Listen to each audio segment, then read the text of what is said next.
ملائکہ نے پھر عرض کی باری تعالیٰ حکمت کیا ہے، وجہ اور سبب کیا ہے؟ 39 دن تو نے غم کی پریشانی کی بارش کروائی ہے، ایک دن تو نے خوشی کی بارش کروائی ہے۔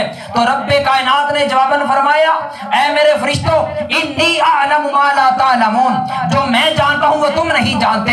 یہ حضرت آدم جس کو میں بنا رہا ہوں، اسی کی سلب سے اور اسی کی جز سے ساری انسانیت پیدا ہوگی، اور ساری انسانیت جو پیدا ہوگی اس کا رب ہوں گا۔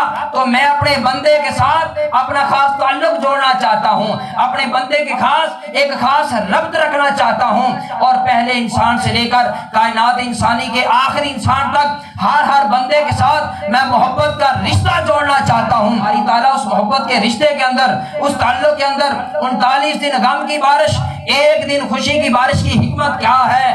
تو میرے رب نے فرمایا کہ اس میں حکمت کیا یہ ہے کہ میں رب یہ چاہتا ہوں کہ میرے بندے جب دنیا میں رہیں تو وہ ہر وقت مجھے یاد رکھیں۔ تو اس انسان کے خمیر میں 39 دن غم کی بارش اس لیے دے رہا ہوں، اس لیے میں رب جانتا ہوں کہ میرا بندہ جب دنیا میں رہے گا، دنیا کی موج مستی میں رہے گا، دنیا کی رعنائیوں میں رہے گا، دنیا کی خوبصورتیوں میں رہے گا، دنیا میں اس کی ٹھاٹ باٹ ہوگی، دنیا کی نعمتوں میں لطف اندوز ہوگا، وہ قدم قدم پر میں رب کو بھول جائے گا، میری نعمتوں کو منہ بھول جائے گا، میرا اس کے ساتھ جو محبت کا تعلق ہے اس تعلق کو بھول جائے گا۔ تو میں رب یہ چاہتا ہوں کہ میرا بندہ زیادہ سے زیادہ مجھے یاد کرے۔ باری تعالیٰ پھر زیادہ سے زیادہ یاد کروانے کے لیے 39 دن غم کی بارش نازل کرنا کیوں کر ضروری ہوا؟ رب نے فرمایا کہ فرشتوں تم گواہ رہنا، تم دیکھتے رہنا، اسی دھرتی پر جب انسان پیدا کیا جائے گا، انسان زندگی بسر کرتا جائے گا، اس کی زندگی میں خوشیاں آئیں گی، نعمتیں آئیں گی، کامیابیاں ملتی جائیں گی، وہ کبھی بھی مجھے خوشی میں یاد نہیں کرے گا۔ میں زیادہ سے زیادہ اس کو پریشانی اور غم میں مبتلا اس لیے کروں گا تاکہ میرا بندہ مجھے یاد کرتا رہے، میرا بندہ مجھے یاد کرتا ہے۔ بس یہی سبب ہے کہ ہر انسان کی زندگی میں غم زیادہ ہوتے ہیں، خوشی تھوڑی ہوتی ہے۔ ایسا ہوتا ہے یا نہیں؟ امتحانات بڑے ہوتے ہیں، پریشانیاں بہت ساری۔ وہ کہتے ہیں کہ جنوں نہ چھیڑو وہی سکھی، تو جنوں چھیڑ لو وہ سب تو بڑا دکھی۔ تو ہر انسان کی زندگی میں جو غم زیادہ آتا ہے، تکلیف زیادہ آتی ہے، پریشانی زیادہ آتی ہے، دراصل سبب یہ ہے کہ یہ جو ہمارا خاکی ڈھانچہ بنا ہوا ہے، یہ جو ہمارا خمیر بنا ہوا ہے، اس خمیر کی تیاری میں اللہ رب العزت نے 39 دن غم کی بارش اور صرف ایک دن خوشی کی بارش نازل کروائی تھی۔ اس لیے میرا رب چاہتا ہے میرے بندے کو زیادہ سے زیادہ میں پریشانیوں میں، امتحانات میں، غم میں مبتلا رکھوں، اس لیے کہ جب انسان کو پریشانی آتی ہے، جب انسان کو کوئی تکلیف پہنچتی ہے، جب انسان کسی امتحان میں مبتلا ہوتا ہے، اور کسی ہستی اور کسی ذات کا زبان پر نام آئے یا نہ آئے، سب سے پہلے جو نام آتا ہے وہ رب کائنات کا نام ہے، اور اس کو اللہ کا قرآن بھی بیان کرتا ہے فَإِذَا مَسَّ الْإِنسَانَ ضُرٌّ دَعَانَا۔ فرمایا کہ انسان جب میں تجھے خوشی دیتا ہوں، تجھے نعمت دیتا ہوں، تجھے انعام و اکرام دیتا ہوں، اس وقت تو مجھ سے منہ موڑ لیتا ہے، مجھ سے رخ پھیر لیتا ہے، مجھے تکلیف آتی ہے، پریشانی آتی ہے، تو سب سے پہلے تو میں رب کو پکارتا ہے ثم اذا خولناہ نعمتا منا، پھر جب میں تیری پریشانی اور تیری تکلیف کو ٹال دیتا ہوں اس وقت پھر تو مجھ سے روگردانی کرنے لگ جاتا ہے۔ اے میرے بندے تجھے یہ زیب نہیں دیتا، میں رب یہ چاہتا ہوں کہ ہر وقت تو مجھے یاد رکھا۔ تو آج تمام کی بات کر رہا تھا۔ پھر اللہ رب العزت نے بہت سارے انبیاء علیہ السلام، ان کی زندگی آپ پڑھ کر دیکھ لیں تو انہوں نے بھی اپنی زندگی میں 40 سال کی عمر کے اندر اعلان نبوت فرمایا ہے۔ 40 سال کی عمر میں اعلان نبوت، حضرت موسیٰ ہوں، حضرت عیسیٰ ہوں، حضرت ہارون ہوں، حضرت شعیب ہوں، حضرت لوط ہوں، حتیٰ کہ امام الانبیاء حضور تاجدار کائنات صلی اللہ علیہ وسلم، آپ سیرت کی کتابیں پڑھ کر دیکھیں تو خود حضور نے بھی اپنا اعلان نبوت جو ہے وہ اپنی حیات مبارکہ کے 40ویں سال میں کیا ہے۔ جب آپ کی عمر مبارک 40 سال ہو گئی تب آپ نے جا کر اعلان نبوت فرمایا، حالانکہ نبی تو آپ بہت پہلے تھے، اس وقت سے نبی ہیں جب حضرت آدم کا خمیر ابر پانی اور مٹی کے درمیان میں تھا۔ تو بہرحال بہت سارے اولیاء اور صالحین ان کو ولایت وہ بھی اللہ رب العزت نے 40 سال کی عمر میں جا کر عطا کی ہے۔ یہ جو 40واں ہوتا ہے اہل سنت و جماعت میں، اس 40ویں کی بڑی اہمیت ہے۔ مرتبہ اشاہ امام احمد رضا خان فاضل بریلی علیہ الرحمہ، آپ نے اطیار الارواح للطیارین بعد الارواح، یہ آپ نے کتاب لکھی ہے رسالہ، اس میں آپ نے یہ لکھا ہے کہ جب انسان فوت ہو جاتا ہے، بندہ مومن مسلمان اس کو کفنایا دفنایا جاتا ہے، جنازہ پڑھنے کے بعد تکفین اس کی کر دی جاتی ہے۔ فرمایا کہ اس مسلمان بندے کا پیچھے اپنے گھر والوں کے ساتھ اور پیچھے اپنے رہن سہن اور اپنے مسکن کے ساتھ اس روح کا 40 دن تک ربط اور تعلق جو ہے وہ قائم رہتا ہے۔ 40 دن تک اس کا ربط اور تعلق جو ہے وہ قائم رہتا ہے۔ اس پر آپ نے پورا رسالہ لکھا ہے، پوری اس میں تفصیلات آتی ہیں۔ شرح الصدور کے اندر امام جلال الدین سیوطی رحمۃ اللہ تعالی علیہ نے بیان کیا، آپ نے فرمایا کہ امیر المومنین خلیفہ دوم حضرت عمر فاروق جب دنیا سے رحلت کرتے ہیں اور آپ کے جو ہم عصر تھے، ہم زمانہ تھے، ہم مجلس تھے، 39 دن تک آپ کسی کے خواب میں نہیں آئے۔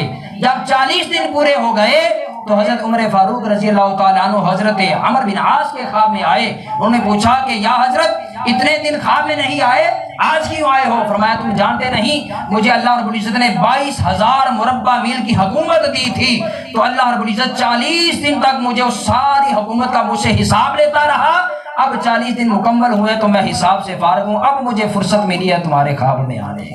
بہرحال اس پر اور بھی بہت سارا کلام کیا جا سکتا ہے اختصار کے پیش نظر۔ یہ جو 40 کا عدد ہوتا ہے اسلام کے اندر اس کی بڑی ویلیو ہے، بڑی اہمیت ہے۔ حاضرین محتشم، موت ہی ہے کہ جس موت کے وار سے، جس موت کے سبب اور ذریعہ سے ایک بندہ مومن کو، ایک عاشق رسول کو، ایک غلام رسول کو قبر کے اندر میرے محبوب نبی صلی اللہ علیہ وسلم کی زیارت ہوتی ہے اور حضور کی پہچان نصیب ہوتی ہے۔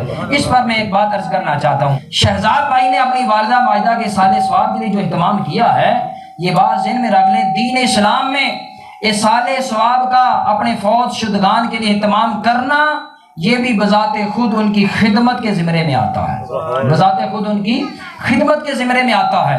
سے اعلیٰ درجے کی کتاب صحیح بخاری جلد نمبر 1 ہے، بن عباس رضی اللہ عنہ اس کے راوی ہیں حضرت سعد بن عبادہ رضی اللہ تعالیٰ عنہ، بڑی مشہور و معروف حدیث ہے۔ ان کی والدہ ماجدہ کا جب دنیا سے ان کی رحلت ہوئی، بارگاہ رسالت میں آ کر عرض کرنے لگی یا رسول اللہ صلی اللہ علیہ وسلم میں اپنی ماں کی بڑی خدمت کیا کرتا تھا، وہ دنیا سے رحلت کر گئی ہیں کہ اب بھی کوئی ایسا طریقہ ہے کہ جس کے سبب میں ان کی خدمت کر سکوں تو میری ماں مجھ سے راضی ہو جائے بعد از وصال؟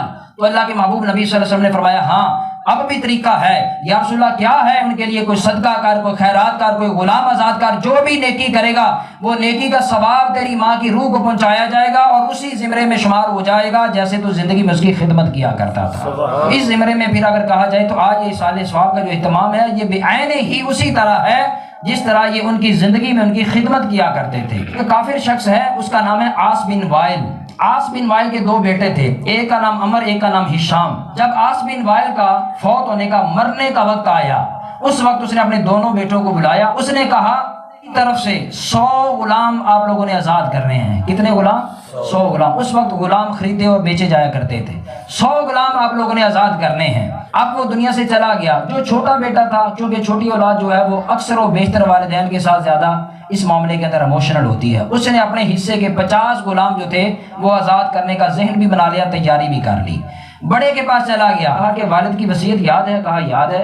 اس نے کہا کہ میں نے تو اپنے حصے کے 50 غلام جو ہے وہ تیار کر لیے، میں تو آزاد کرنے لگا ہوں، اب تو کیا کہتا ہے؟ اس کے دل میں خیال آ گیا، اس نے کہا کہ تو بھی جانتا ہے میں بھی جانتا ہوں کہ ہمارے جو والد تھے انہوں نے کلمہ نہیں پڑھا ہوا تھا، وہ مسلمان نہیں تھے، وہ مسلمان نہیں تھے۔ تو دنیا میں رہتے ہوئے دنیا سے جانے کے بعد نیکی کا اجر اور ثواب تب حاصل ہوتا ہے جب انسان اللہ رب العزت کے محبوب نبی پر اور اس کے دین اسلام پر ایمان رکھتا ہے۔ اب پہلا بیٹا جو تھا اس کا اس طرف دھیان نہ گیا، دوسرے کا اس طرف خیال گیا، وہ چلے دونوں اللہ کے محبوب نبی کے پاس آگے، آ کر عرض کرنے لگے یا رسول اللہ صلی اللہ علیہ وسلم ہمارے والد نے یہ وصیت کی تھی، ہم غلام آزاد کرنا چاہتے ہیں۔ تو حضور نے کیا فرمایا؟ سنن ابی داؤد کتاب الوصایا کی یہ متفق علیہ حدیث ہے بات۔ حضور نے فرمایا فاعتقدتم او تصدقتم او حججتم بلغه انه ذلك لو كان مسلما وفي روایت الاخرى لو كان مؤمنا۔